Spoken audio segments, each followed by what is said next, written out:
শনিবার সকালে আসানসোল পৌর নিগমের ৪৫ নম্বর ওয়ার্ডে আসানসোল গ্রামের পুকুরের পাড়ে একটা ঘরে শর্ট সার্কিটের কারণে আগুন লেগে যায়।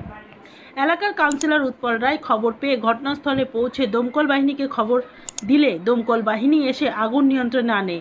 কাউন্সিলর উৎপল রায় জানান, পুকুরের মাছ চাষ করার জন্য একজন ছোট্ট টালির ঘরে থাকতো এবং এখানেই রান্না করে থাকতো। শনিবার সকালে শর্ট সার্কিটের কারণে আগুন লেগে যায়। দমকল বাহিনীকে ফোন করলে 10 মিনিটের মধ্যে চলে এসে আগুন নিয়ন্ত্রণ করে। আগুনে মাছের জন্য খাবার নষ্ট হয়ে গেছে। Green Asansol, clean Asansol. সকালবেলাতে কোনো শর্ট সার্কিটের ইয়েতে আগুনটা লেগেছে।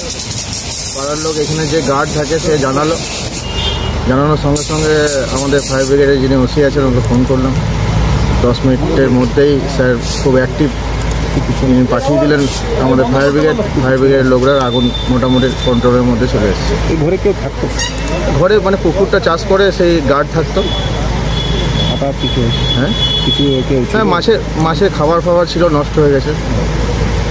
কটা নাগাদ আগুনটা লেগেছে? তো মোটামুটি 1 ঘন্টা আগে। এখন পরিস্থিতি অনেকটা এখন মোটামুটি কন্ট্রোল। আপনার নাম?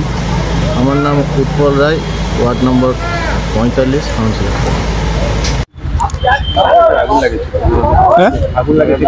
হ্যাঁ, আগুন লাগিয়েছিল বলার কিছু নেই। আমাদের যা ডিউটি সেই ডিউটি আমরা করছি।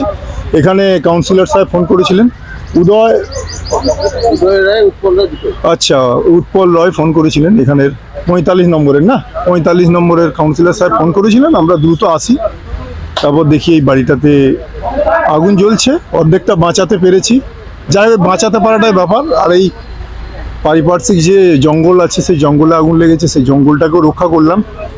ব্যাস, এবার আমাদের কাজ শেষ।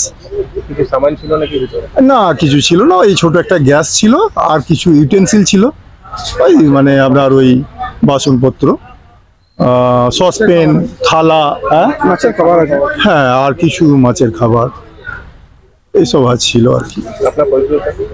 আমি sub officer, Asansol fire brigade, Tapas Ghosh.